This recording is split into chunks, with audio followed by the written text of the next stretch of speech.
I made the mistake of reading this at night, and I can confirm that it's best to read this in daylight hours. You may be thinking, Esther, it's only May 2025.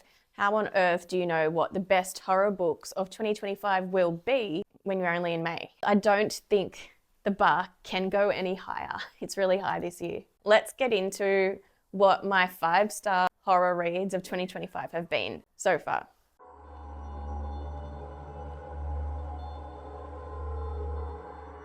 A lot of people are saying if you like the movie Sinners, then you are going to love The Buffalo Hunter Hunter by Stephen Graham Jones. So why is The Buffalo Hunter Hunter a historical horror?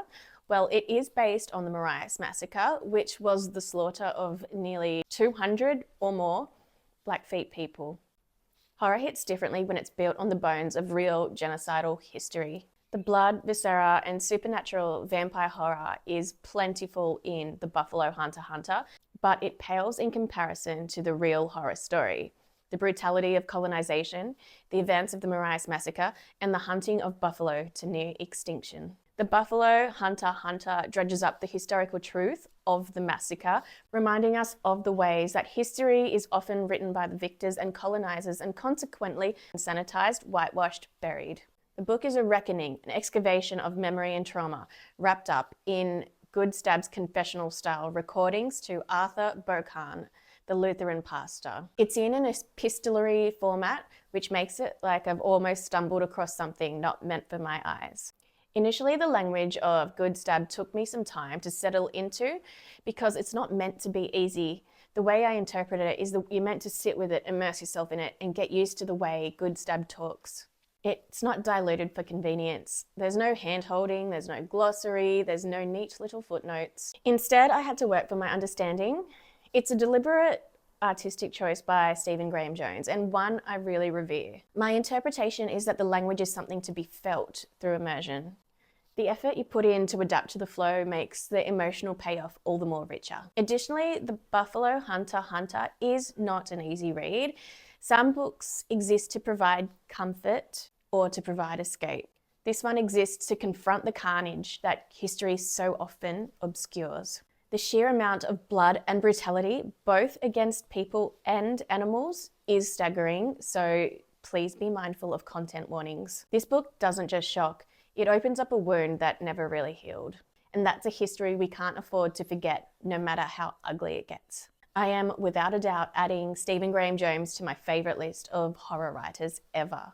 5 stars, highly recommend, although please be mindful of trigger warnings. There is a lot. So why did Bat Eater by Kylie Baker hit so hard for me? Well, I guess the answer is in its themes. I avoid pandemic-themed novels like I avoid The Plague, but Bat Eater is the rare exception. It uses that time to explore how fear metastasizes into bigotry, laying bare the ugliest truths of humanity that collectively fester underneath the surface and then erupt.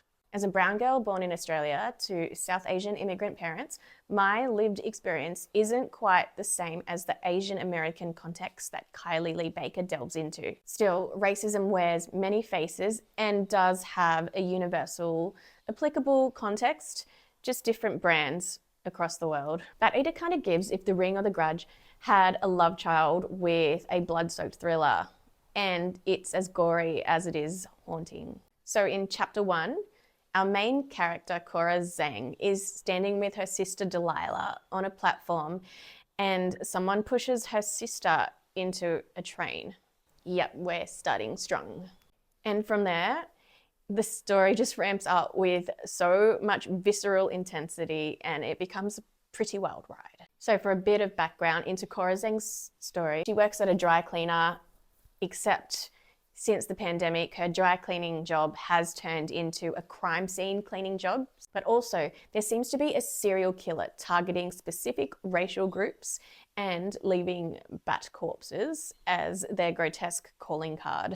Cora Zeng's dry cleaner turned corpse cleaner job has her scraping Asian American women off walls, and it's only Wednesday. Workplace woes, am I right? It's not just gore either. We've got supernatural horror that will have you peeking through your fingers and rethinking that creak you heard in the next room. The supernatural horror is steeped in Chinese cultural lore drawing on the Hungry Ghost Festival. I made the mistake of reading this at night, and I can confirm that it's best to read this in daylight hours where friends, family, your partner can confirm nothing supernatural is crawling out of the shadows or your TV. What sets Bat Eater apart is how deftly it balances its many layers. Cora's battles extend beyond hungry ghosts and cleaning brain goo off walls. She also grapples with trauma, abandonment issues, courtesy of her absentee parent, grief, her mental health, and a relentless struggle with her identity. However, there is also lightness to balance the darkness with found family vibes and zippy banter. But perhaps Bat Eater's most remarkable achievement is its incisive social commentary, combined with the seamless weaving of horror. It's full of uncomfortable truths, systemic racism, the fetishization of Asian women, racially motivated hate crimes, police brutality, and media manipulation, propaganda, and copaganda. It will creep you out, make you squirm, and possibly feel the need to wear a jade bangle and burn a small mountain of joss paper. 5 gory, bloody stars, obviously. Witchcraft for Wayward Girls by Grady Hendrix is another one of my favourite horror books of 2025. In the 20 years before the legalization of abortion and Roe versus Wade, nearly 1.5 million mothers were shamed into giving birth in secret and then giving up their babies for adoption. And yes, it happened in Australia too. Grady Hendrix decided to write this book because 2 of his relatives were sent away to have their babies in secret, and it absolutely horrified him. It's a gutsy move for a privileged male author to dive into a story about unwed teenage pregnancies and the systemic oppression of women, a topic as charged as it is deeply gendered. But Hendrix handles Witchcraft for Wayward Girls with an allyship that feels genuine, even if you do give him a side-eye going in. Let's get one thing straight. This book doesn't just scare you with supernatural horror, it infuriates. Depicting unwed teen mothers getting shipped off to homes, stripped of their rights and autonomy, and treated like criminals is hard to stomach, and not just in a historical sense. It feels even heavier when you realise that these institutions aren't just relics of a backward past. Their echoes are loud and clear in today's world, from debates about bodily autonomy to the overturning of Roe versus Wade, to the underlying reasons for the Me Too movement, plus the ongoing intersectionality in the crimes against humanity, not to mention homelessness and abuse. Same song, different decade. Hendrix writing this as a dude is risky, sure, but he gets it.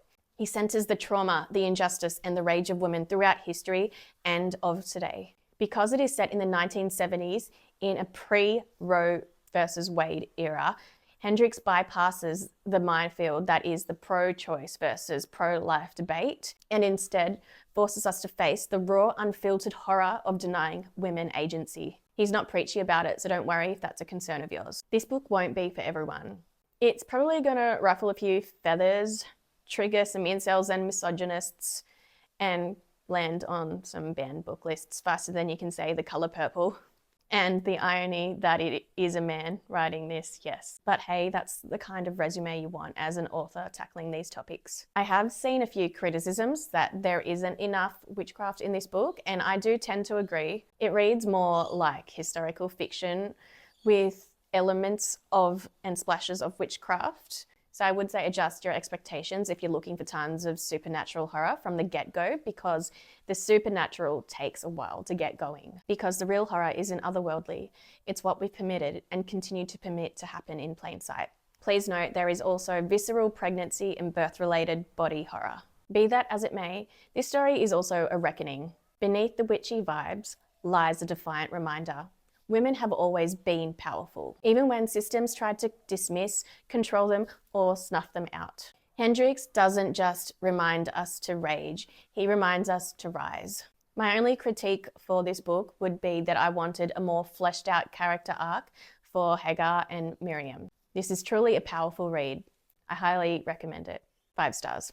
Okay, so those are 3 horror books I've read this year, published in 2025, that are my 3 top horror reads so far.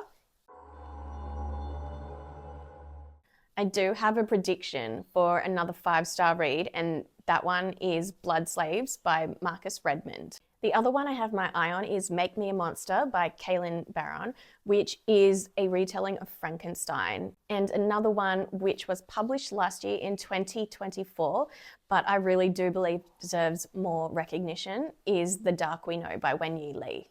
Thanks so much for watching my 3rd YouTube video ever. Don't forget to like, share, and subscribe.